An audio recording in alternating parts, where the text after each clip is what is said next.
Om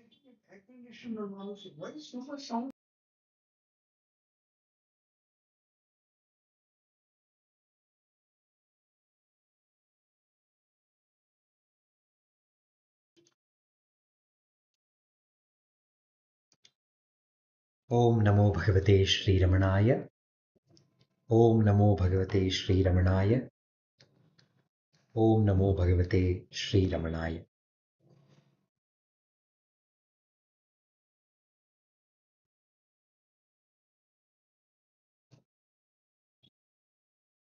Ekamaksharam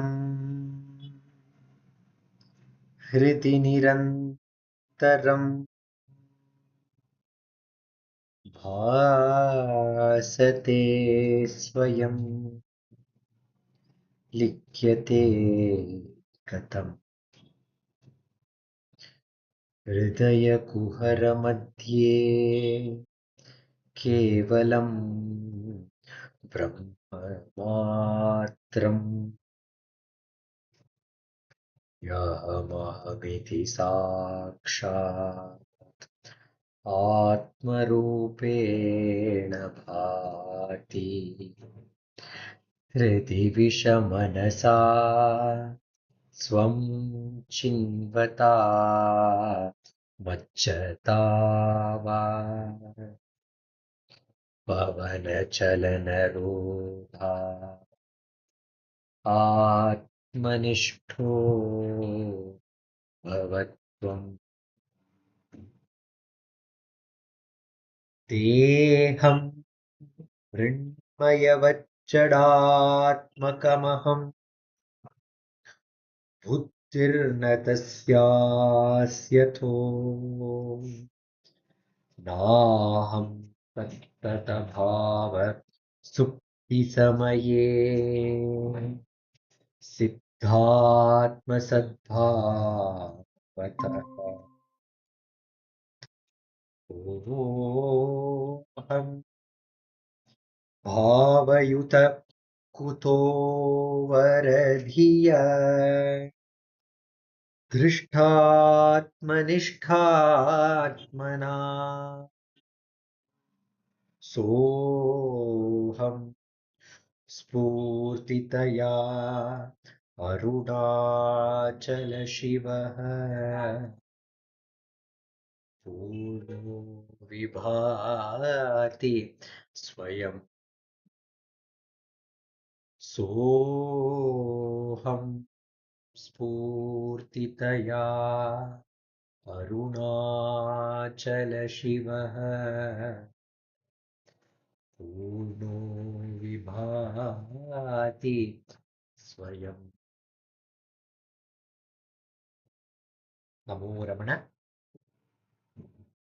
In this every Thursday satsang, we meet and start with a prayer, remembering Ramana, who shines as the self in all beings, and we continue the satsang by reading one of the two verses which are selected from Guru Vachaka Kovai by Muruganar Swami, and the reading of these verses from Guru Vachaka Kovai is continued with meditating on its meaning, contemplating on what Bhagwan is reminding us through these verses, and getting inspiration from those verses. We sit down for self-enquiry for a few minutes, and once the two verses are read, meditated, and we sit down for self-enquiry, we have a summing up by Venkatesh Deshpande, and the satsang concludes by the offering of Ramana Shtottara by Vaibhavji and Prarthanama. So let us read the first verse from Guru Vachaka Kovai, which has been selected for today's satsang. The first verse is the verse number 453. Whenever an expectation comes to fruition in the desired manner, the mind reaches its source the heart, and experiences only the bliss of the self. Once again, whenever an expectation comes to fruition in the desired manner, the mind reaches its source, the heart, and experiences only the bliss of the self. On this earth, the same applies when what is desired is attained, when what is disliked is removed, and one experiences the state of self abidance, fainting, and pleasant sleep. Bhagavan is telling it is the same, the taste of the self that we have on this earth, the same applies when what is desired is attained, or when what is disliked is removed, and when one experiences a state of self abidance. And the same experience can be got when somebody is fainting or an pleasant sleep. Bhagavan gives an explanation. When the mind goes out, it experiences misery. When the mind goes out, it experiences misery. In truth, when it when its desires are fulfilled, it returns to its own place and enjoys the happiness that is the self. Similarly, in the states of sleep, samadhi, and fainting, and when the object desired is obtained or the object disliked is removed, the mind becomes inward turned and enjoys pure self happiness. This is very, very simple. Ramana says that we are all searching for happiness. Every being in this earth is searching for happiness. What kind of happiness? The happiness which is unlimited, which is perpetual, which is always there, eternal, and which is also available to each one of us all the time, and the happiness which is unalloyed by any other feelings like worry or anxiety. We are all searching for that happiness. And Ramana says, very good. We are all searching for that happiness because happiness is our own true nature. But the only thing is that we are searching for the happiness in the wrong place. Because the happiness is within each one of us. Instead of searching here, we are searching outside in the world. We think that if what we desire is got, then we'll be happy. If something which we don't like is removed, we'll be happy. We are very, very tired. When we sleep, we will get back that happiness. So, is what is our expectation? And when we have this expectation, I want this, I want this, I want this to happen, I want this to happen, our mind is covered with that thought of that desire. But when we have this ekagrata of holding on to that one desire, when that desire is fulfilled, at that moment, the thought that we had of I want this drops and it goes back to its source. When this happens, there is no more thoughts. At that fraction of a second, the mind has actually synced to its true source, which is the heart. And the mind tastes its own sweetness. It tastes the sweetness of the self, and that it experiences as joy. But because of our habit of the mind to always move outwards, again the mind rises as different thought. One desire is over, we desire for something else to happen. So again the mind arises, again we lose that state. And we want to get back to that state, but we do not know where it actually is. So we think that by the fulfillment of the desires, you can get happiness. So the mind again tries to fulfill the same desire. If you have eaten a chocolate which gave you happiness, you again crave for that same kind of chocolate. some situation where you loved it, you desire for the same situation to happen again. If you find the company of somebody very very dear, so you are expecting to have that company again and again. So the mind is always turned outward, expecting the fruition of desire. But Ramana says that when the desire is fulfilled, the happiness that you experience is your own true nature. But you are not paying attention there to that source of joy, that fountain of joy, but you are searching for that in the wrong place. Muruganar Swami in elsewhere in Guru Vachakove gives this example that the dog, it loves the bones. But the funny thing is there is nothing in bone. The the dog, there is only the smell of the meat which is there in the bone, which the dog enjoys and is chewing the bone again and again and again. Because it is chewing the bone constantly, this bone, it hurts the it is hurting the gums, and the blood starts oozing out of those gums, and the dog is drinking that blood, which is its own blood from the gums, and is drinking that blood, and it is enjoying. It thinks that, oh, the joy is coming from this bone. But the funny thing is, the bone does not give any joy. It is lifeless. It is its own blood which is giving the joy. So Ramana says that you should not hold on to the desire which is equal to a bone. Instead, we should turn within to that source, which is we ourselves, which is our own true nature. Ramana talks about our own true nature as the natural happiness. It is not the pleasure of the world which comes and goes, but it is our own true nature, which is our own true nature. Ramana has given us the path to attain it. And how do you attain it?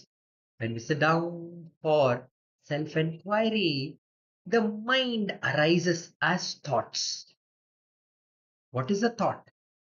Thought is not different from a desire. The thought is something which moves our mind outwards, seeking something from outside.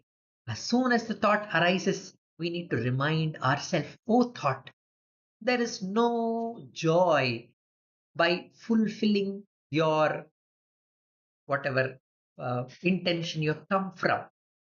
The true joy is my own true nature. So when the thought arises, instead of pursuing that thought, one needs to question, for who is this thought? The answer is for me. And turn the attention towards the heart, turn the attention inward, and ask the question, who am I? When we ask this question, that the thought, it slowly sinks into its true source, which is the heart, and which will give you that taste of self that we think that we experience when a desire is fulfilled. That taste you can experience here and now.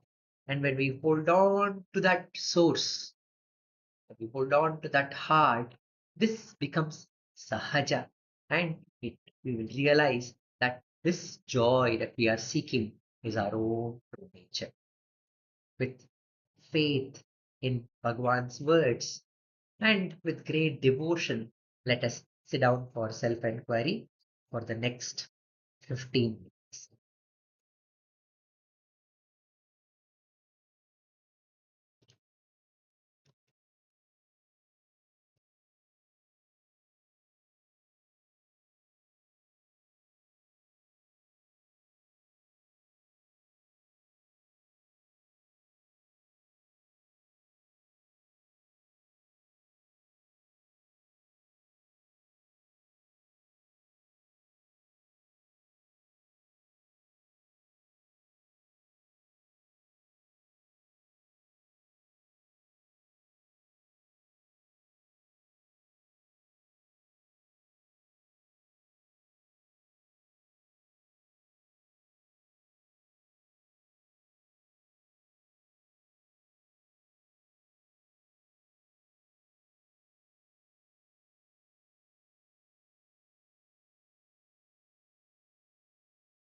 Namo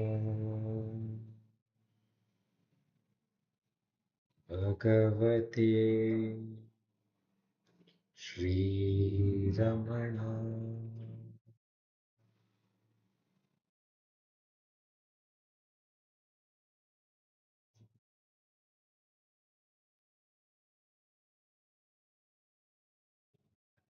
Let us move to the next verse chosen for today's satsang. The verse number 1245.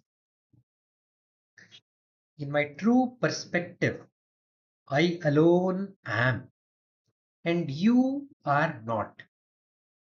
In your perspective, you alone are, I am not.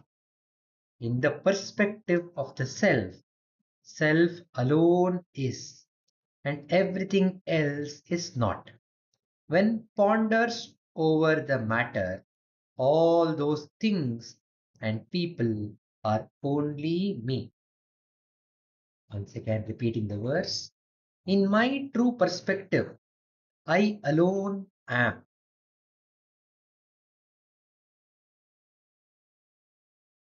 In my true perspective, I alone am. You are not.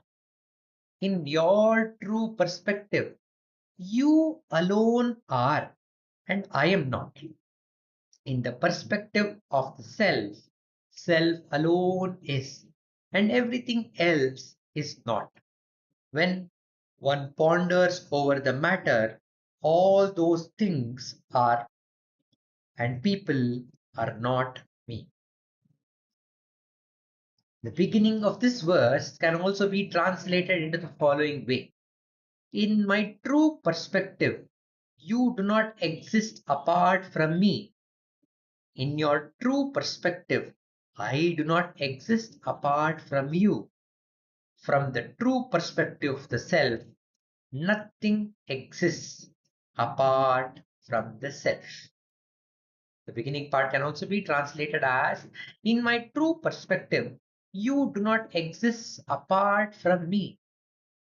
In your true perspective, I do not exist apart from you. From the true perspective of the self, nothing exists apart from the self. Our Vedanta says that you alone exist. In our Thursday satsang itself, we had read in that Tattvam Asi. You are that. Bhagavan says that alone is reality. Asi alone is important. Asi alone exists. Asi is that which exists. The Sat Vastu. That alone is important. We feel that I am that Aham Brahmasmi, Tattvam Asi is only required for those sadhakas who are still thinking that they are this body.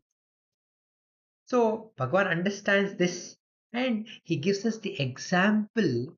You think that everything looks to be so real, everything thinks that they are separate from you. But if you reimagine your own dream state, you are lying down on your bed, and but your mind has traveled to some other place.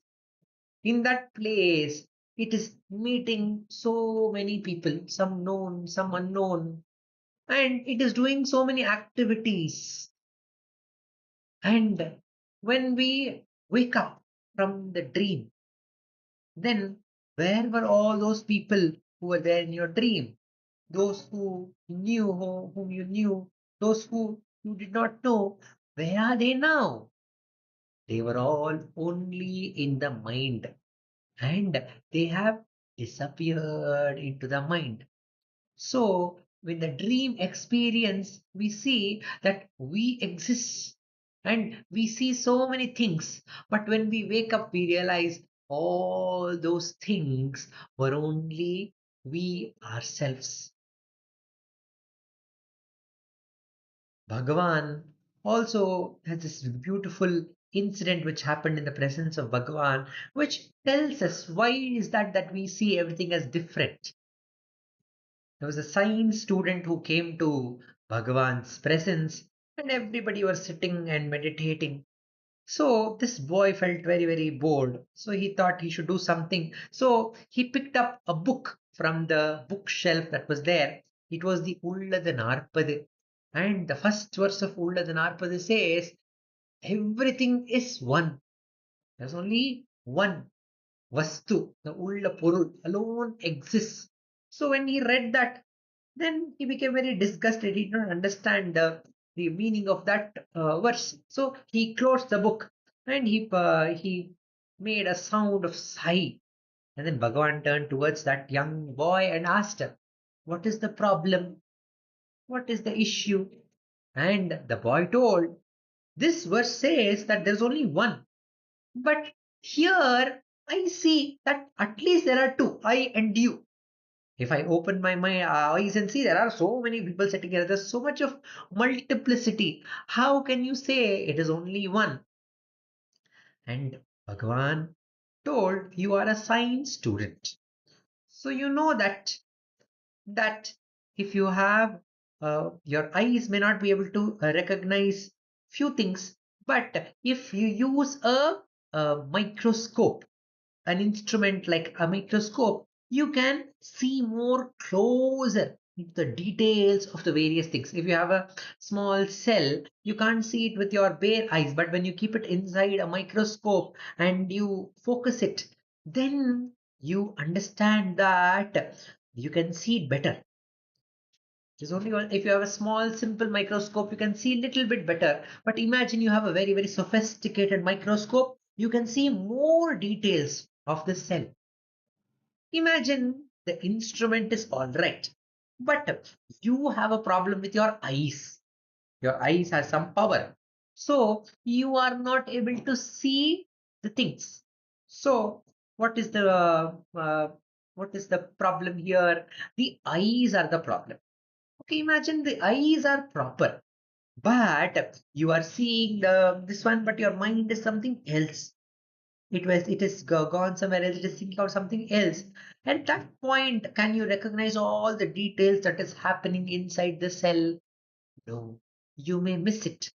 So you are holding on to this instrument which has a problem, which is a not so proper instrument, which is called mind, and you are seeing the world with that mind. What is the property of the mind? The mind divides everything and classifies everything as good and bad, what I like and what I don't like, and this is that and this is this. The mind is habituated to distinguish everything as separate. But when you stop seeing from this instrument called the mind, but you truly inquire into the nature of all the matter, then we understand that there is only one power which encompasses everything. That is the truth.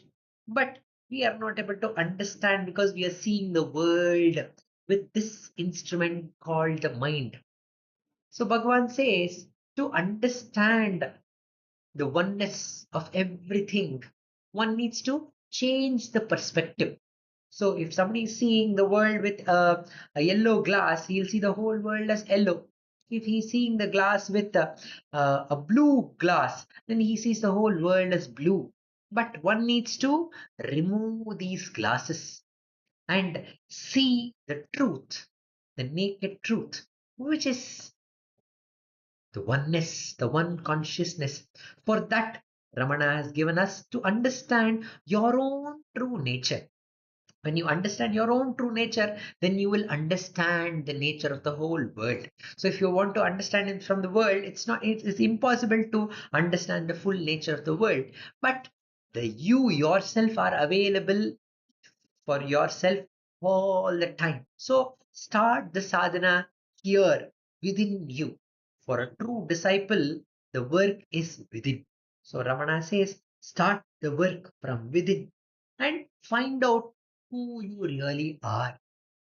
When the mind is moving outwards, remind that this mind is not a proper instrument. It only gives wrong data. Instead of holding on to this wrong instrument, turn towards the source of the mind. Turn towards that which unifies everyone. Turn towards that power which enables you to do everything. Turn towards that pure consciousness, the pure awareness within. And then one can realize their own true nature. And then we can truly see the oneness.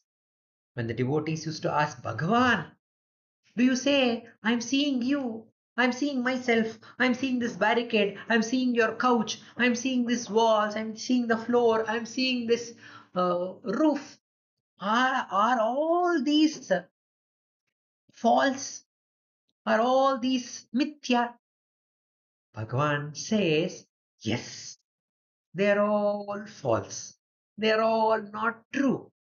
But the one who sees everything, one who is seeing Bhagavan, one who is seeing the couch, one who is seeing the barricade, one who is seeing the floor and the roof and the walls, that seer alone is true.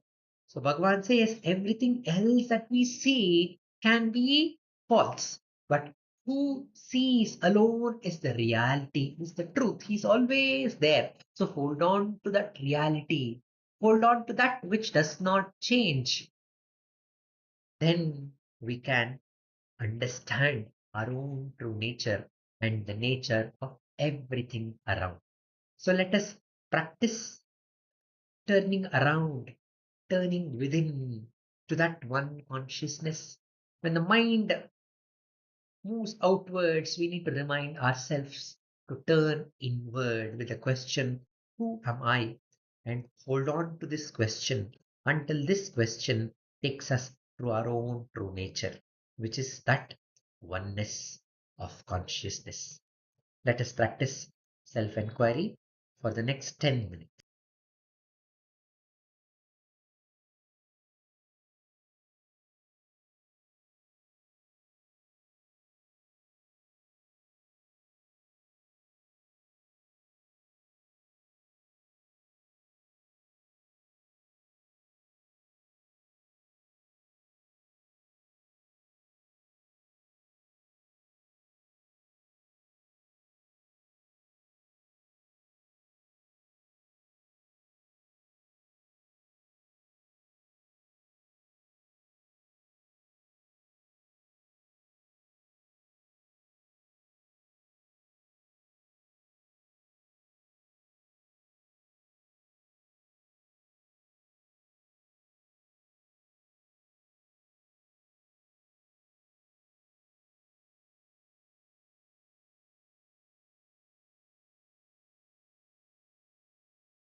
Bhagavate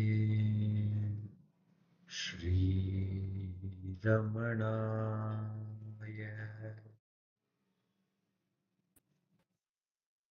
Namo Ramana. I request Venkatesh ji to do the summing up.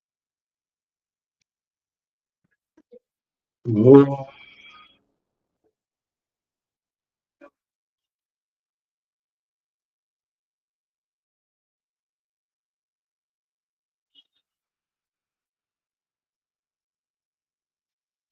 Guru Brahma, Guru Vishnu, Guru Devo, Ishvaraha, Guru Sakshat, Parabrahma, Tasmai Shri, Guruve Namaha, Jnanamulam, Guru Murti, Pujamulam, Guru Padam, Mantramulam, Gurvakyam, Mokshamulam, Guru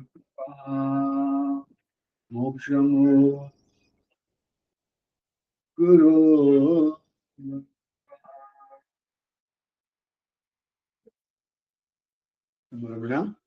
So everybody says that happiness is within. You know, if you really say like Bhagavan says, Hridaya Kuhara Madhye Kevalam Brahma Matram, he's saying that God is within you. He's in your heart, your spiritual heart. God is there. But do we trust Him? See, this is a basic problem of trust. If Bhagavan says your nature is happiness, then should you be looking for happiness outside or not? See, Bhagavan does not give answers to any question. He only asks questions. So we have to ask ourselves this question. Do we trust God at all or not? Bhagavan at all? We are saying we are all devotees of Ramana. Great devotees. So many years we have been doing satsang. Bhagavan says your nature is happiness.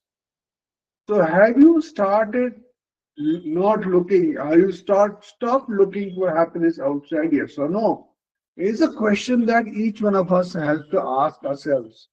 Because if you're looking for happiness outside by having any expectation, that means don't trust Bhagavan. You don't have total faith in Bhagavan. So you will believe that Bhagavan is trying to trick me.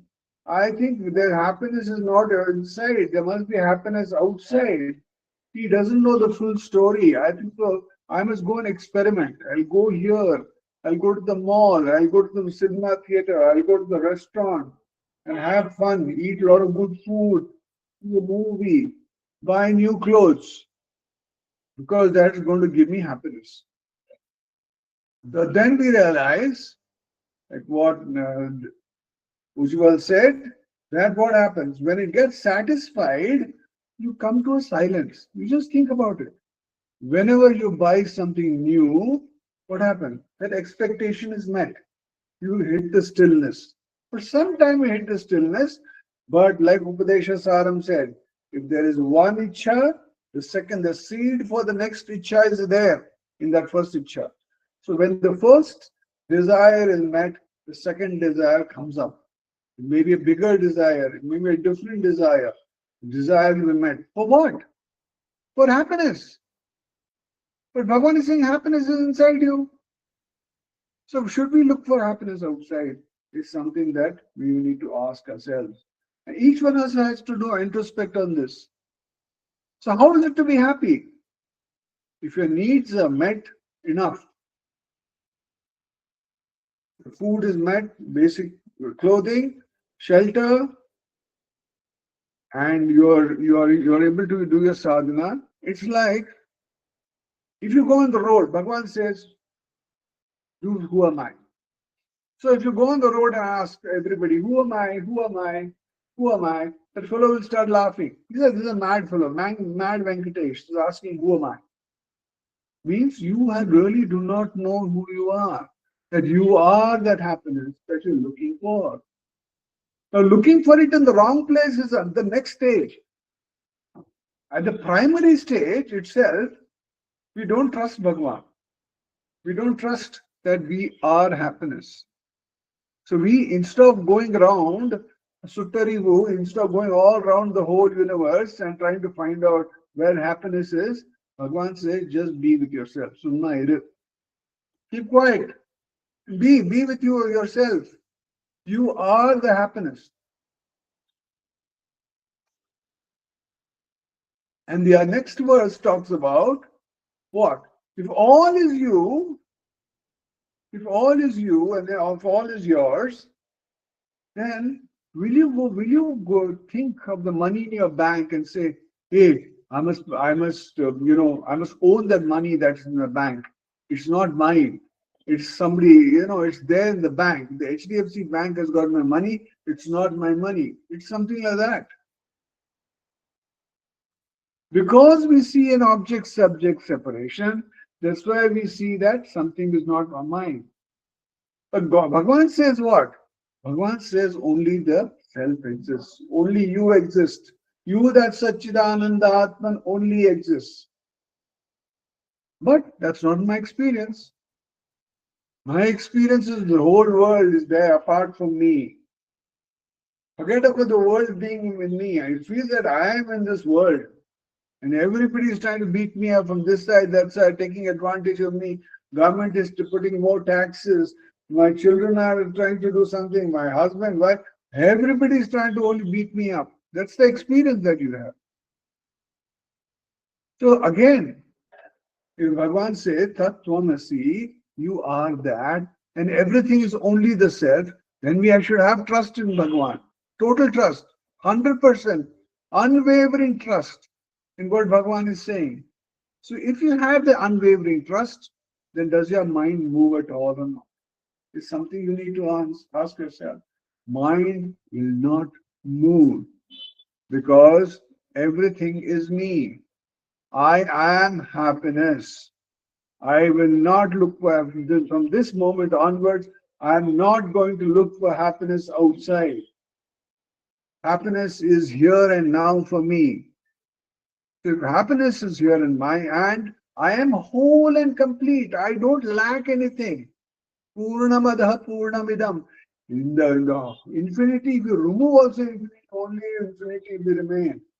So if I am whole and complete, then what should I long for? Nothing. Then you'll be attached to nothing. You'll be the self, who you really are, which is the only truth and that only exists. Om Namo Bhagavate Sri Ramana.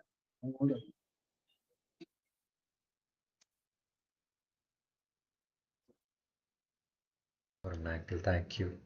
We continue with the offering of Ashtottara to Bhagavan. I request Vaibhavji and Prathanama to do the chanting. And when the chanting is happening, let us offer the flowers of attention to Ramana, who is the heart.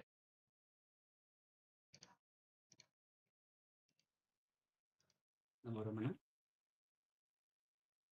Bharat Raja Vishwanatha Virachitam Sri Ramanashtottara Shatanamavalihi Apara Satchit Sukhavari Rashe Yasyorvimatram Bhuvanam Samastam Guhahitam Tam Ramanam Gabhiram Chinta Vihinam Hridu Chintayami Om Mahasena Mahomshena Jataya Namaha Om Sri Ramanaya Namaha Om Gurave Namaha Om Akhanda Samvidakaraaya Namaha Om Mahaujase Namaha Om Karanodhavaya Namaha Om Jagadhitavataraaya Namaha Om Sri Bhuminathasthalostitaya Namaha Om Parasharakulottamsaya Namaha Om Sundaraya Tapafalaya Namaha Om Kamaniya Sucharitraya Namaha Sahayamba Sahayavate Namaha Om Shonachala Manasaya Namaha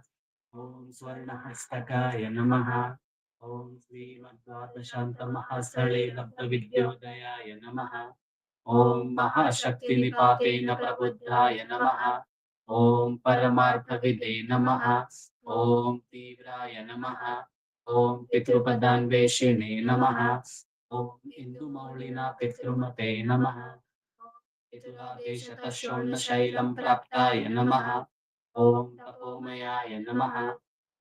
उदासीनाय नमः। ॐ महायोगिने नमः। ॐ महोत्साहाय नमः। ॐ कुशाग्रदिये नमः। ॐ शान्तसङ्कल्पसम्रम्भाय नमः। ॐ सन्दृशे नमः। ॐ सवित्रे नमः। ॐ स्थिराय नमः। ॐ तपक्षपितसर्वाङ्गाय नमः। ॐ फुल्लाम्बुजविलोचनाय नमः। ॐ चन्द्रिकासितहासश्रीमण्डिताननमण्डलाय नमः। ॐ चूतवाट्यां समासीनाय नमः। ॐ चूडिताखिलविभ्रमाय नमः। ॐ वेदवेदान्ततत्त्वज्ञाय नमः। ॐ चिन्मुद्रिणे नमः। ॐ त्रिगुणातिगाय नमः। ॐ विरूपाक्षगुहावासाय नमः। ॐ विराजदशलाकृतये नमः। ॐ उद्दीप्तनयनाय नमः। ॐ पूर्णाय नमः। ॐ रचिताचलताण्डवाय नमः। ॐ गम्भीराय नमः। ॐ परमाचार्याय नमः। ॐ सुप्रसन्नाय नमः। ॐ अभयप्रदाय नमः। ॐ दक्षिणस्य निभाय नमः। ॐ धीराय नमः। ॐ दक्षिणाभिमुखाय नमः। ॐ स्वराजे नमः। ॐ महर्षये नमः। ॐ भगवते नमः। ॐ कीर्त्याय नमः। ॐ भूमविद्याविशारदाय नमः। ॐ विमलाय नमः। ॐ दीर्घदर्शिने नमः। ॐ आप्ताय नमः। ॐ मार्गप्रदर्शकाय नमः। ॐ समदृशे नमः। ॐ सत्यदृशे नमः। ॐ सत्याय नमः। ॐ प्रशान्ताय नमः। ॐ अमितविक्रमाय नमः। ॐ सुकुमाराय नमः। ॐ सदानन्दाय नमः। ॐ गुरुभाषिणे नमः। ॐ दयार्णवाय नमः। ॐ श्रीशूणाचलविद्भोतस्कन्दाश्रमनिकेतनाय नमः।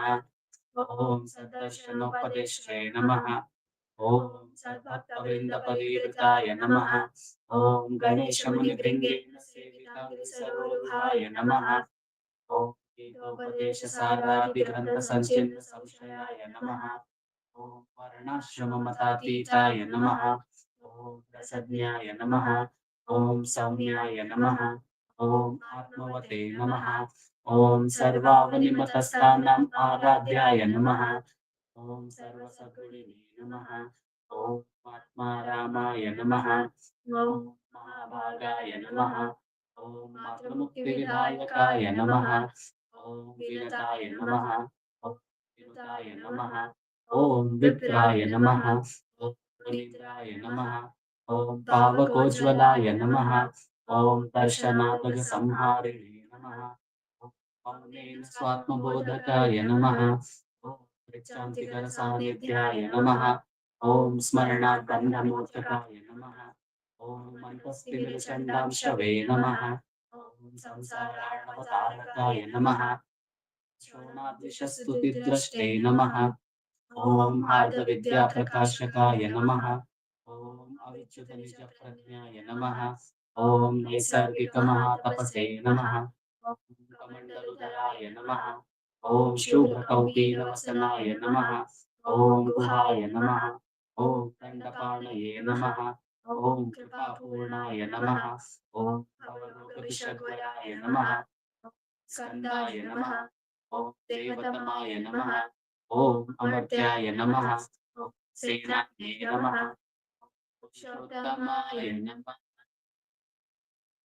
श्रीरमणभगवते नमः। श्रीरमणाष्टोत्तरशतनामपूजां समर्पयामि। यस्थानोररुणाचलस्य पदयोः स्मृत्याजनिं प्राप्यत दिव्यानुग्रहसुप्रवाहविवशस्तादात्म्यभावं हृद्यष्टस्वगभीरनित्यतपसा लोकान् पुनः शेखर। तस्मै श्रीरमणाय ते नम इदं लोकोत्तरज्योतिषे। ॐ नमो भगवते श्रीरमणाय।